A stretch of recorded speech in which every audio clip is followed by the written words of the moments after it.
ऊंचे बर्फ से ढंके कारगिल के पहाड़ों पर सुबह का सूरज निकला था, लेकिन इन बर्फीली चोटियों के पीछे एक बड़ा खतरा छुपा था। भारत माता के वीर सपूत इन चोटियों की निगरानी कर रहे थे। गहरी बर्फ में चलते हुए भारतीय सैनिक हर हलचल पर नजर रख रहे थे। उनकी बंदूकें तैयार थीं और चेहरों पर जिम्मेदारी का भाव था। दूर पहाड़ों में हलचल देख एक सैनिक ने रेडियो से सूचना दी, दुश्मन हमारे इलाके में घुस चुका है। सेना मुख्यालय में जैसे भूचाल आ गया। ऑफिसर्स ने तुरंत रेड अलर्ट घोषित कर दिया। नक्शे फैलाए गए, रेडियो सेट्स ऑन हुए और हर यूनिट को तैयार रहने का आदेश दिया गया। उन दुश्मनों ने हमारी पहाड़ी पोस्टों पर कब्जा कर लिया था, जिन्हें हर हाल में वापस लेना था। कमांड टेंट के भीतर रणनीति बनी।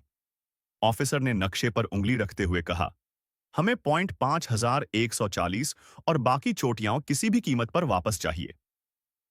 हर सैनिक के चेहरे पर जीतने का संकल्प साफ दिख रहा था। फिर शुरू हुई वो चढ़ाई, जिसे आसान कोई नहीं कह सकता। बर्फीले तूफान के बीच हमारे सैनिक बंदूकें और भारी बैग लेकर पहाड़ चढ़ते रहे। ठंडी हवाओं में उनकी सांसें भाप बनकर उड़ती थीं, लेकिन हौसला अडिग था। ऊपर दुश्मन ने बंकर बना रखे थे, जहां से फायरिंग हो रही थी, लेकिन हमारे जवान रुकने वाले नहीं थे। धीरे धीरे उन्होंने दुश्मन के बंकरों पर हमला शुरू कर दिया। ग्रेनेड फेंके गए, गोलियां चलीं, धमाके हुए।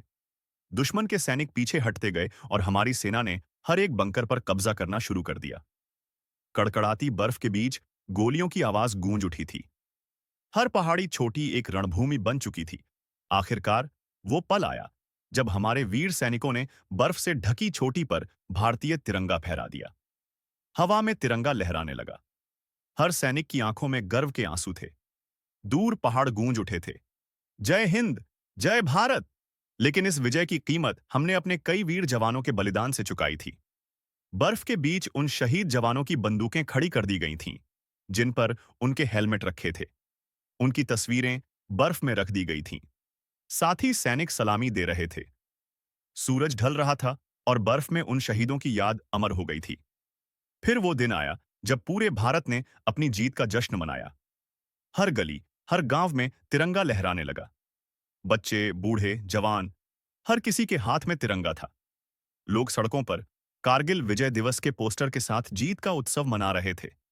पूरा देश गर्व से झूम उठा था, क्योंकि कारगिल की उन बर्फीली चोटियों पर तिरंगे ने फिर से अपना स्थान पा लिया था।